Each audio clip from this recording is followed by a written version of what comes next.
Hey everybody, welcome to this week's live stream. My name is Mike Zadorojny. I'm one of the design leads here at ArenaNet. With me is Matt Wuerffel. I'm one of the game designers here at ArenaNet. I've been working with EGS and game systems. And with me is also Evan. I'm one of the QA leads here, working with the community and community testing. So we thought it'd be exciting to kind of talk about some of the design process we went through for meta events and large-scale encounters that we've done. So we're going to be actually playing on Eridon Terrace today, and we're going to be in the Harathi hinterlands and talking about the Centaur Wars chain that's in the northern section of the map.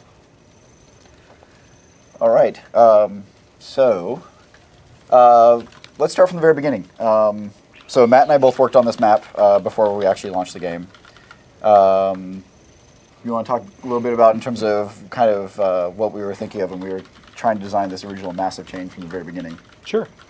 Yeah, it was actually a pretty interesting experience because a lot of the maps that we worked on already had some pre-design done where they had kind of, oh, here's some event chains and here's kind of how the flow of the map was going to work. Harathi Hinterlands did not have that done when we came onto it, and so we had a little bit more of a blank slate in terms of what content we wanted to build. And so we had the whole top half of the map empty of events, and we were able to say, hey, why don't we do something a little bit crazy and make something that plays across the entire length of the top half of this map. So one of the big things I remember early on is we really wanted to make the distinction between the northern half and the southern half. But obviously, the role of the Centaurs and the Modern forces and kind of their role of kind of owning things behind the scene was something we really wanted to kind of try and convey. And so further out, you see more of the scouts and things like that. Excuse me. But one of the things that we really wanted to focus on was that there was kind of this giant push-pull for the entire chain across the northern section of the map. So we're about to jump in here. We've kind of, on this particular map, we already have one of the events already done, which was the forward camp that came out of Seraph's Landing. So Evan, why don't you jump right in and continue working on this one? Alrighty. So this second camp, one of the things I remember we really wanted to do also is we wanted to make the distinction between each of the camps feeling very different, like a different theme associated with the different styles of content that players were running into and things like that. So for like the forward camp, the one that we missed, there was a bunch of trebuchets that were raining in on the players. And the objectives were kind of different as well. Where, like, you'd run in, it was about culling and taking down a number of the NPCs, and then also from there, then defeating one of the veteran leaders of the camp. For the second one, I took a different approach where there was actually multiple leaders that you had to get down first, and then from there was kind of this flag stand up in the back of the camp that players need to come in and kind of own and kind of demoralize these hunters to kind of pull them out.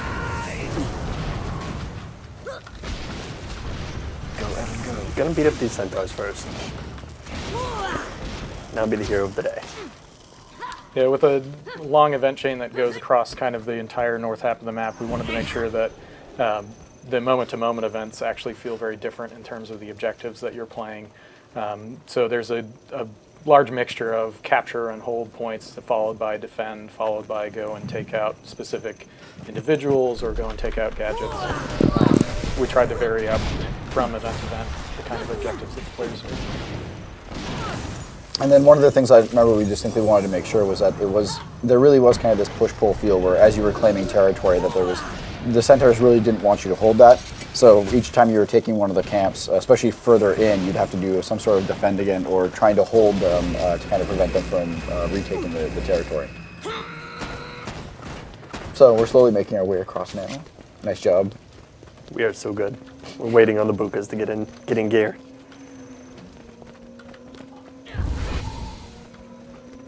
As always, if you guys have questions, please put them in the channel, and Ruby, our lovely assistant, will make sure that we actually get them. Don't celebrate just yet. For anyone who's coming in late, we are on Eridon Terrace up in the Harathi hinterlands. And we've just unlocked the Bridge Watch Camp waypoint if you want to join us nearby.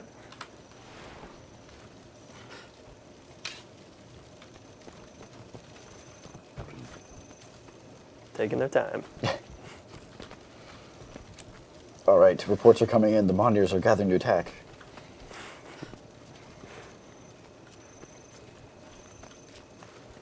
Yes, the Mondier and their brutish pride. It's always their downfall. Yes. It is a good time for kite time.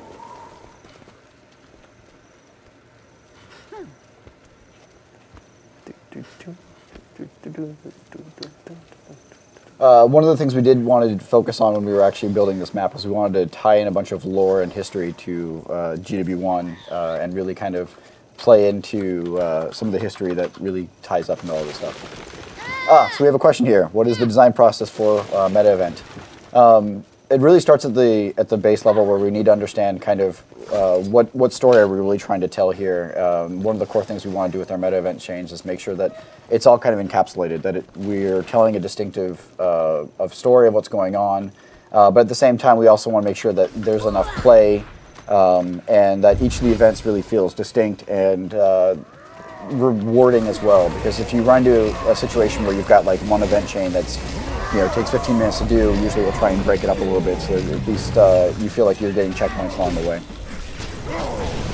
Yeah, I think one of the other things about designing the meta events is that when we were working through this process, we originally didn't have the concept of meta events, we just had chained events. And what we noticed was that it was really difficult to communicate the state and that certain events were actually related to each other. And so we created this structure that lies over the top, hence the name meta, that explains the state of the game world at a given time. So we can message in game terms, the Seraph are preparing their assault, and that's a symbol that, hey, these events are about to kick off. And you can also message kind of when the chain has come to conclusion, which is something that we saw people struggling with a little bit in some of the early maps. That they would play through a chain and they would miss that there's an event that kicks off right after this, but there's 20 seconds of a character talking before the next event kicks off. Yeah, so with all of our meta events, we usually have some sort of description screen that's going on that lets you kind of know what the state of the world is. In this particular case, like I said, the Seraph are digging in at Bridgewatch Camp. So anywhere that you're within the meta event radius, you can know, okay, all the action's going on at Bridgewatch, and that's where the focus of the attention is. And that way, we don't have to spam across everybody like the event UI in all the locations. You just kind of know, oh, this is where I want to go. All right, so another question is, are there other events like this that are similar in terms of these long chains? The average chain of the game is roughly around 2.5 events. This one's like 7. The meta for Mount Maelstrom in the volcano is almost as long as this one, although it's a little less give and take. It's more about just kind of invading the volcano as it's active. Obviously, the ones in Ore. Yeah, most of the Orion Temple events are in this vein of a long series of events that culminate in some kind of epic encounter at the end, with some of that push-pull feeling. Evan, what's your favorite meta event? Oh man, that's a tough one. Well, I'm a personal fan of the Maw, because that's my Shiv Peaks event completer area. It's just fun to kind of carve through it. But I have to say I do like the Ogre event over in Ebenhawk as well. Why don't you explain that event? No, I love that event. It's just, that was one of the first major meta events that I worked on, and when we were still in the early process of developing the game. There are lessons you learn every time you do one of these things, and I'd love to go back and clean up that meta event up at some point. Not that bad. But the other thing that you can do with the messaging from meta events, like this particular one is very linear. The counter, like the kind of the Ogre Wars chain that we did down in Fields of Ruin, was very much about being able to attack a single location from multiple sides, and really kind of give people the freedom to kind of come at events from different directions. In that particular one, there's a char camp or a char push forward, and there's also a human push forward. And if you take either one of them, then something about the later events will change based on what kind of support you're getting in. Or you actually can go through both sides and get both supports to make it a little bit easier. This event chain also actually has a parallel event chain that runs a little bit south that takes you through some of the caves and up into the backside of the Centaur camp. It's not actually part of the meta chain itself, but it is a way that players that are playing in a little bit further south can actually go in and experience the boss fight at the end without having to push the entire map on the northern half. It's true. So after you've taken the forward camp, there's a couple of Seraph guys that actually run out. And Evan, if you open the map real quick. Yeah. Down here. Yeah, Trebuchet Bend. They'll actually run up there, and there's an overlook waypoint where the centaurs have actually set up these giant catapults, and they're actually they'll bombard players in one of the other events. When you actually get into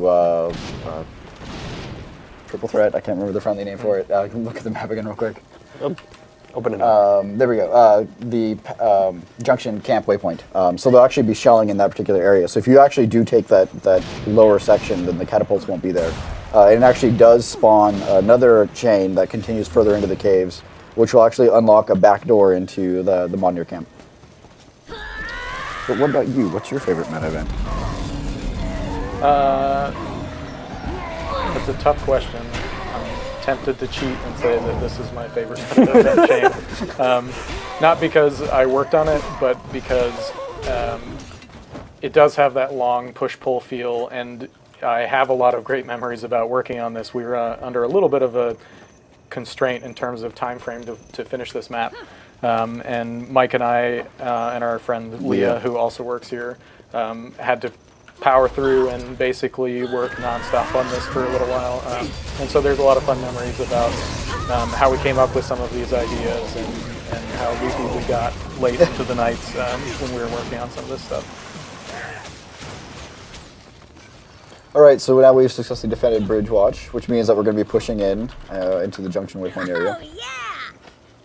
And for anybody who's joining us late, we're on Eridon Terrace, and we just got past the Bridgewatch Camp Waypoint events, and we'll be heading up into Clovenhoof Pass. Other meta events. Oh my. What? Look for other meta events.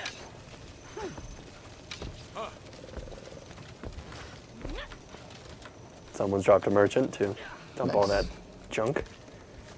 That 1 silver worth of junk. It's very valuable. It's so much junk.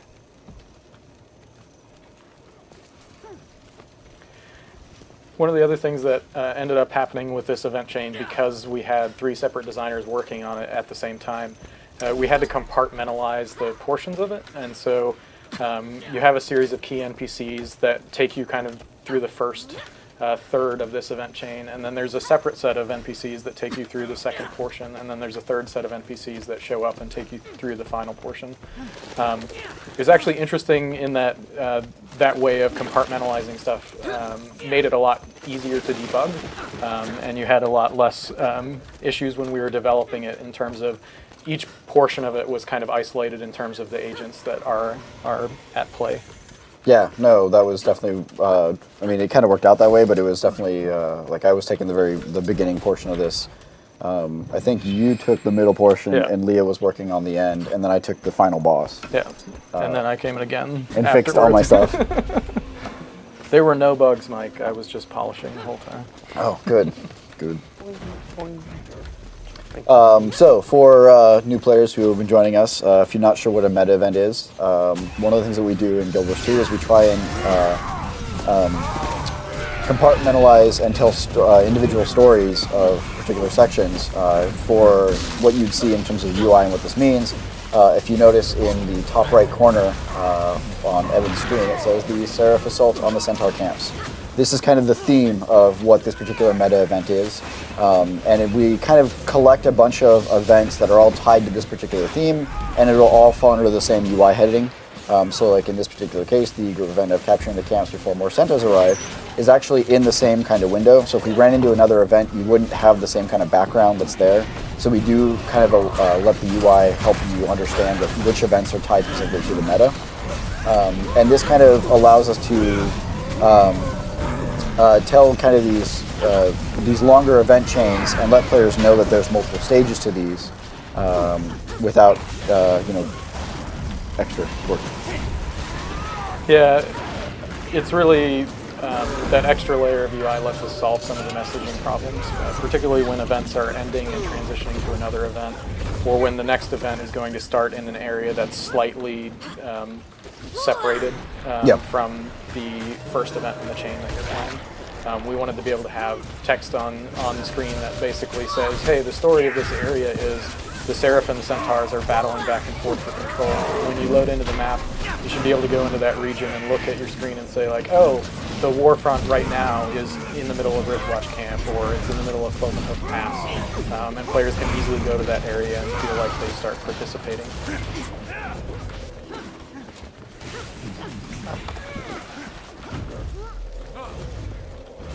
All right, so there's a question asking about designing events for the Living World.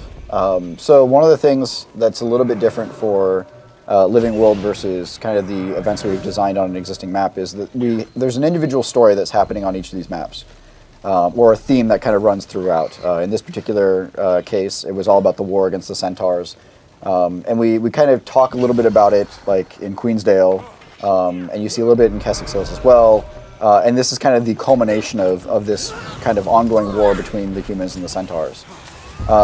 When we were actually designing events for the Living World, up until this point, we've been layering things on top of the existing maps that we have for the most part. And so it's a little bit differently where we're trying to tell a more cohesive story for the development of the characters and kind of the shape and change of what's going on in the world. You'll see this kind of like in the like directly right now in the Battle for Lion's Arch. When you actually go towards the end of it, there will be a story instance where you actually are there with some of your allied friends, and that one's much more about the development of the individual characters in those particular stories, and less about the story that's playing out over the entire map.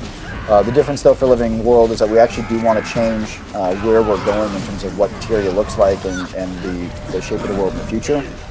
So we've been starting to get to some of those larger items more recently. And for those of you who have not finished the Battle for Lion's Arch, I highly recommend it. Not only is it rewarding, but there's some really cool encounters that are there towards the end.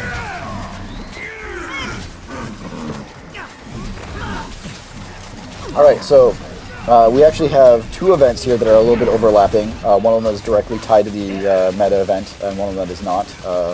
The Skrit Thieves are kind of coming in here, and while the major distraction is about taking the camp away from the Centaurs, they're raiding for supplies.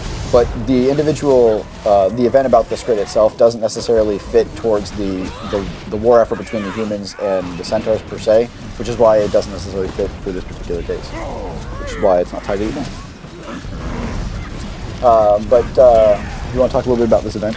Yeah, so Triple Threat, we had a map that already had Centaur locations on it and had 3 separate camps. And we wanted to have this war chain that kind of stretches across the northern half of the map. And we didn't want to create separate events that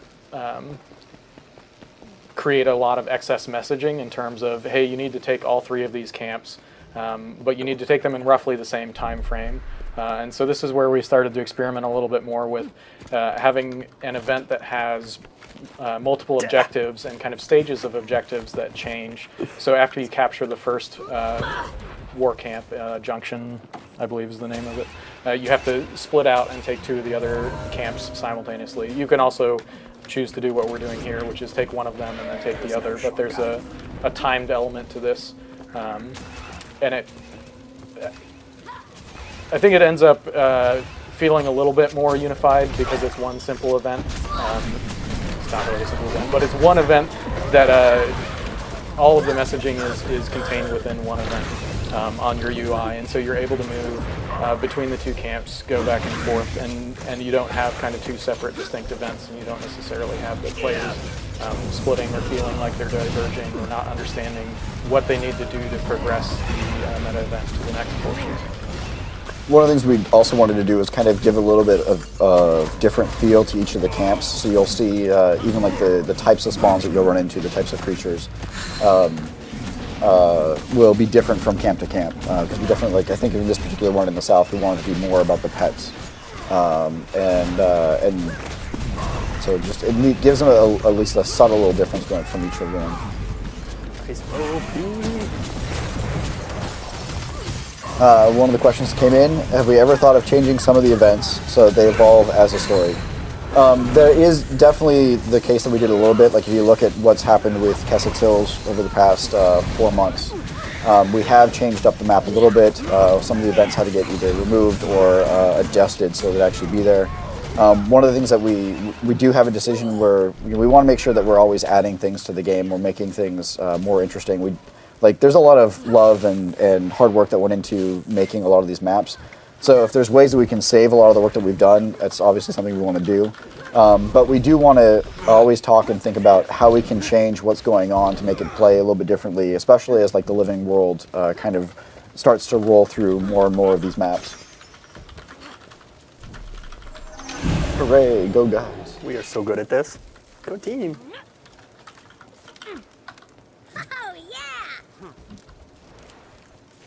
Alright, so we've taken Cloven Hoof Pass. All right, so we're getting near the end of this chain. And there's really kind of one major camp left. We got some major Banisher going on here. It's all to love, Evan. It's so good. As long as everyone handled those mission critical herbs. So we do have a new waypoint that has become available, Junction waypoint. So if anybody was coming a little bit late, yeah, Junction Camp waypoint, please join us. And we're now going to Modnir Gorge, I believe. We are. Yes, Modnir Gorge. Dun dun dun. The true masterminds behind the war between the centaurs and the humans.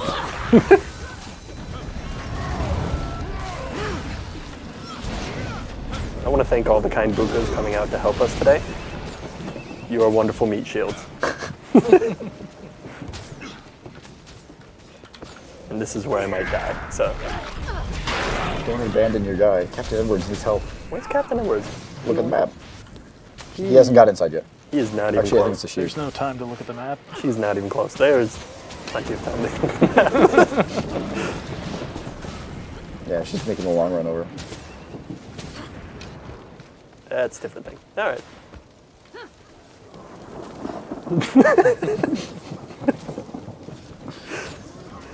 Make sure you guys stomp any mission critical herbs. Ooh, ice bow.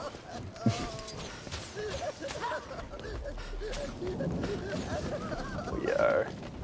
Might as well go pick on some centaurs while we're waiting. With our newly acquired ice bow. We've got another question. Will you implement the stomping feature to more mobs like during the Tower of Nightmares? There's definitely something that we wanted to look into. Part of that gameplay in the Tower of Nightmares is about having creatures respond to you a little bit more like other players, in that you can stop them, and when you defeat them, they go into a down state, and you have to go up and finish them off, and they have other mobs that kind of interact with them and try to res them just like players would. And I think we found that it felt really fun, and that players responded pretty well to that. Yep. And so it's definitely something that we want to try and do moving forward. So we're looking at other ways that we can involve the creatures that were created there, and how we can kind of spread that out to some of the existing armies.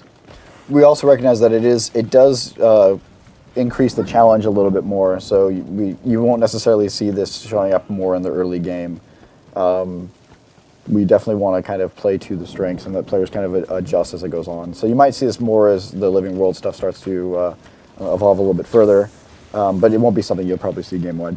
Yeah, it's more of a case-by-case thing when we think, hey, this particular kind of content lends itself well to that more challenging feel. Then maybe we want to start making those mobs interact a little bit more like if you were playing against other players. Another question, how much effect does the lore team have on meta events? Obviously, at the very beginning, when we're trying to figure out the stories that we want to tell, they're most directly involved. There's been a couple times when we were designing events, trying to find what key feature or key story beat that we were going to try and tell. And we usually want to at least let them know kind of what we're thinking, and sometimes there's a little bit of horse trading that happens in terms of, well, I really want to have this cool mechanic, but I'm trying to find a good way to sell it. And so you need to kind of figure out how to best balance the amazing gameplay that we want to bring out, but also really not kind of dilute the storyline, or obviously you force yourself into a situation where you need to retcon something. Right. It's also a big difference between pre-launch and post-launch in terms of how our studio was structured. Before launch, we were basically in. You would sit with members of your own discipline, and you would work very much as like all of the design team is sitting together, and most of the programmers are sitting together, and art is sitting separately. And this also meant that the lore team and some of our narrative designers were kind of on their own working on things. And then after launch, we started forming into multidiscipline teams where people sit together, and it's a lot easier to work hand in hand with some of the people that are designing the lore and map when they're sitting right next to you and you're talking about, all right, we're all thinking about and working on this particular map. How do we make these two things work together, and how do we make the art and the lore and the design and some of the new tech that's come online all play together into kind of one cohesive thing? So one of the questions coming up is how do we test meta events, and that's a very extensive question. There's a lot that goes into testing any one of these events, and obviously you have all of these different events that pour into this one main chain. It's been a long time since I've actually been on meta events. A lot of what I do is work with the community to make sure that you guys get feedback to make sure that the events themselves are fun to play, that they're good events. But when it comes to testing, like, it mainly involves running through these things again and again and again, like doing any sort of edge cases you can find. We've got a whole bunch of just sheets upon sheets of Excel spreadsheets that we end up playing almost more than the game. And it comes down to just making sure that these things run smoothly. I don't know, both of these guys have been in QA before and can explain a little more better than I can. Yeah, I think the other part about testing them is that it's really helpful if the designers do a pen and paper or they do a flow chart and they say, like, this is the intended flow of this. We've documented, this is kind of how it plays, these are how the events interact, this is how it resets, this is the success and fail condition. And so it actually was really helpful coming from QA, understanding some of the challenges with testing this content, and then having to build it. You can build it in such a way that you get around some of the real difficulties with testing it. Or at least I like to think that we made it a little bit easier to test some of this. There is a lot that goes into these events, triggers and everything. So it can break in any number of ways. So documentation and Excel knowledge. Is there a chance that meta starting on one map would end on another? For the most part, we usually try and keep the stories of the individual maps very self-contained, but there are things that we try and do that will have them like lead over into another. There's like for instance, there's in Queensdale, there's the centaurs and working with the bandits in order to kidnap people, and there's actually events where there's kind of an outlet for their secret path that shows up on the southern section of this map, and you'll see a continuation of kind of that storyline being driven through here. For an individual meta event, we probably wouldn't make you go across maps. One of the things is you also could run into like getting into an overflow if the map's already going or things like that. And so we really are kind of worried about kind of the best play experience that we'll have for players. Centaurs are backing off. Well, you guys are getting pretty close to the end. We are doing so good. All right, so now we've invaded Modnir Gorge and taken a pretty sizable chunk out of the Centaur territory that used to be up here. I believe there's one epic finale.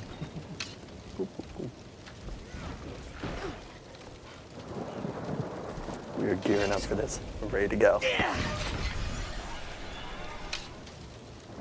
Give you guys a little bit of a minute to recover from all the excitement you're having. All the super excitement and sesame seeds.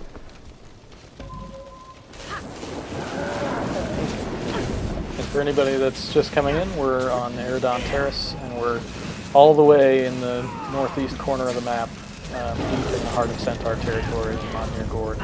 And we just... Yeah, you're in combat, so you can't go to that waypoint. Yep, really hard. But the Cloven Hoof waypoint. But we did open up the Cloven Hoof waypoint, so Yep. you can pop in and join us. So the Modnir leader, the Orgoth of the Modnir forces, is actually up, and he's unhappy with us that we've pushed this far in. So he's actually, this was a multi-stage boss fight that we kind of, one of our goals was to early on was to take a look at all of the cool mega bosses that we had, and find ways to bring most of the ones that we from the intro tutorial areas into later in the game. And so this actually found a good place to put the Earth Elemental that you see in the beginning of the human storyline. But before we kind of got to that point, we wanted to kind of have a little bit of a prep. And so in this particular case, brought in the War Beast, which these are actually one of my favorite models, just because they look like the other pets, but they're like molten and like on fire, and it's just epic looking. So I wanted to put this in part of the phase 1 of this encounter. And so there's 3 of them up there, and can be decently challenging if you don't have a sizable group here. Which we do. The War Beast 2 is something that is in a previous map in the human map chain. So it was, again, something where we said, hey, we got this amazing looking model. We want to try and find ways where we can kind of showcase it. And at the end of this long event chain, it seemed to be a good place to have them show up again and be a little bit bigger than they are in other places. Yes. 100% deader.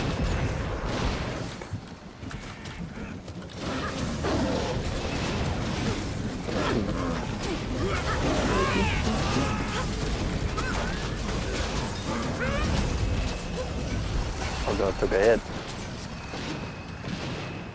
Although it doesn't necessarily make sense that you just actually hurted the Olgoth there. It was He cares. He cares about those War Beasts so much that he feels it in his heart when you strike them down. Like, Sauron don't you care about War Beasts? I do. I especially care when they're eating my face. But so we actually, in this particular, you guys are just blowing through this. Yeah, well. You'll actually notice if this phase lasts a little bit longer, you'll see a bunch of the mechanics from the human tutorial make its way back out here. But it's actually a little bit worse because in the starter area, it does a chain lightning with each successive person that it hits doing less damage. But in this particular case, it actually chains and does more damage based on the number of people it hits, which we really kind of wanted to get people to spread out a little bit more.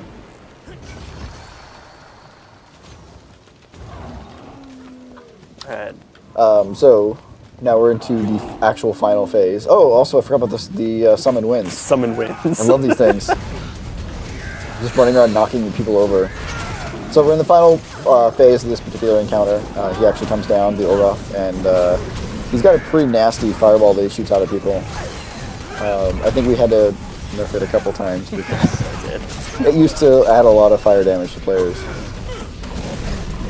But kind of the last bit of let's get everyone together and beat this guy down and really feel like we've made a difference and you actually feel like you're actually taking this guy down. You beat his magic, you beat his war beasts, now to beat him. Fairly handily. Get them back up. What? Somebody died. She wasn't. Who was on it? We've got another question. When comparing dynamic events to more traditional questing, what kind of limits do we define in terms of dynamic events and how easy they are to implement? What kind of gameplay we can do with them and what kind of story we can tell with them? It's definitely challenging when you're dealing with events versus a more static gameplay.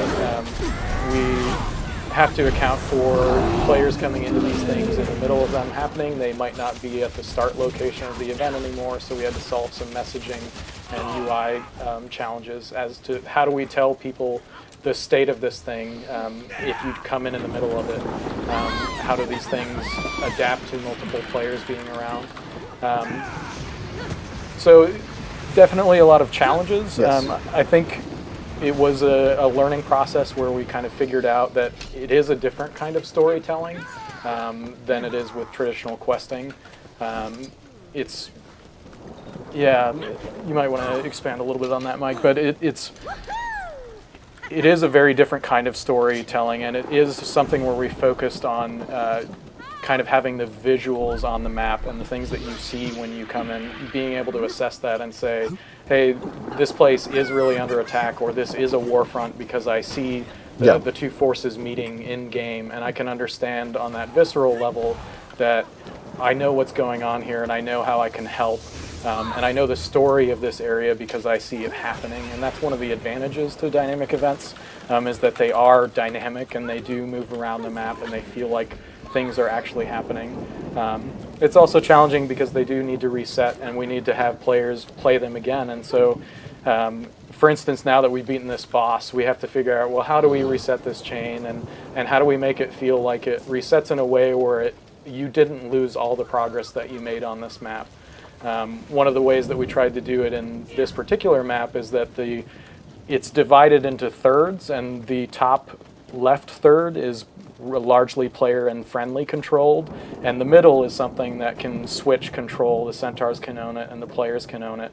And then the top right is basically the centaur homeland. So you'll never really drive them out of there, but you will come in and try to defeat the boss who's running things here, and then you fall back to the midline, and you can continue to kind of come back in and battle this boss. Yeah, and the nice thing about the dynamic events is because you are actually changing the state of the game, you can actually do some really cool things. Like in this particular place, eventually you'll see more Seraph spawning, and you'll see them actually kind of trying to keep the Modern Air Forces within their own base.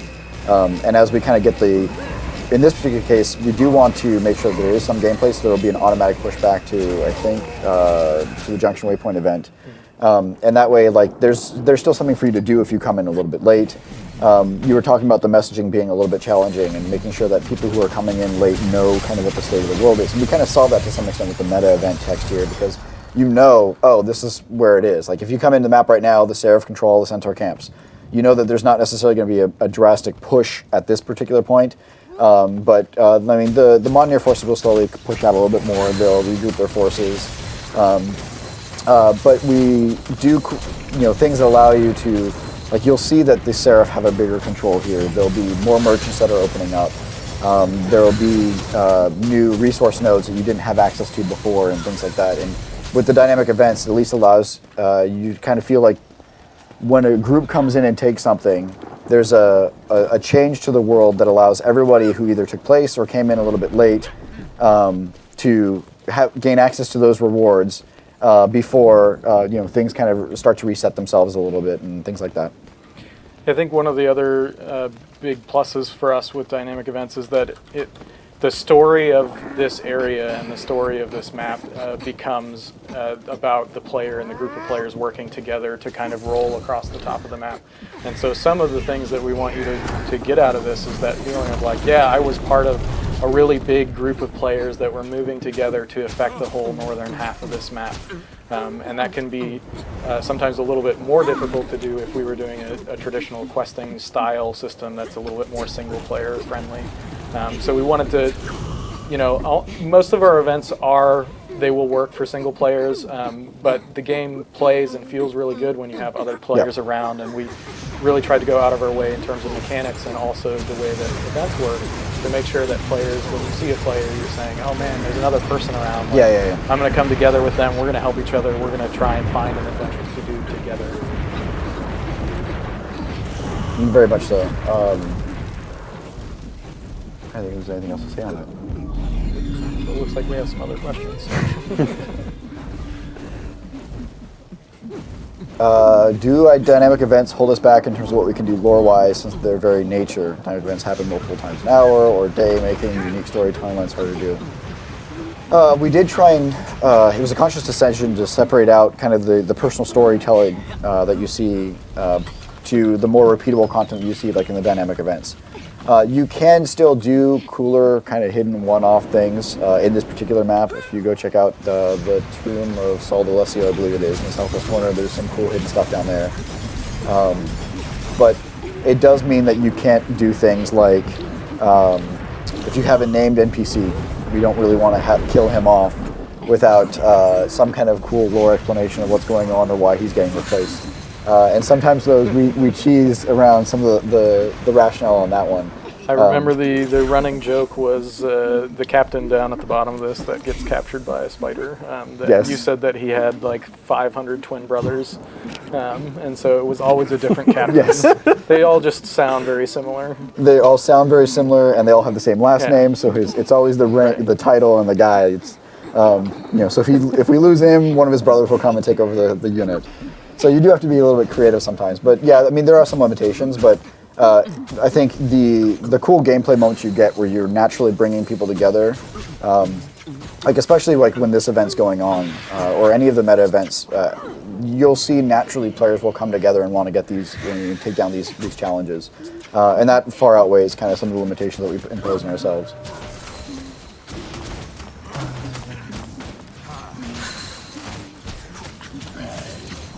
Okay.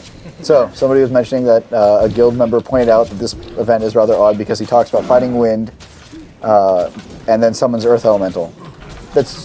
Yes, he is summoning an Earth Elemental, but there's a lot of wind and nature aspects to this particular fight. The summoned winds that he's bringing in that are knocking players around. And also during even though it technically is an Earth Elemental, while he's holding the giant piece of Earth up in the air, all of his attacks are kind of wind and nature, or like lightning based and things like that. Yeah, we originally had a lot more of there were a couple times when we tested and we played with what does it feel like when we have like 16 summoned winds here flying around. And while it was funny to watch and to some extent fun to play, it's also frustrating when a lot of things have continuous knockback or knockdown. And so we had to tone it down a little bit. But there is definitely still a wind element to that fight. Although you're totally correct that he does say summon the wind and then he brings up the earth element in hands. I blame Mike because Mike decided to build this event and I just came in later and cleaned it. That's probably true. All right. So we're about done here. I want to thank all of you for watching and hanging out with us today, especially those of you who came in and played with us. Always follow our channel because we're always doing cool things, and check out the featured community live streams. It's at the bottom of the channel. Any sign-off notes? Thanks for coming with us. Thanks for joining, guys. Yeah, thanks again, guys. And obviously, we're always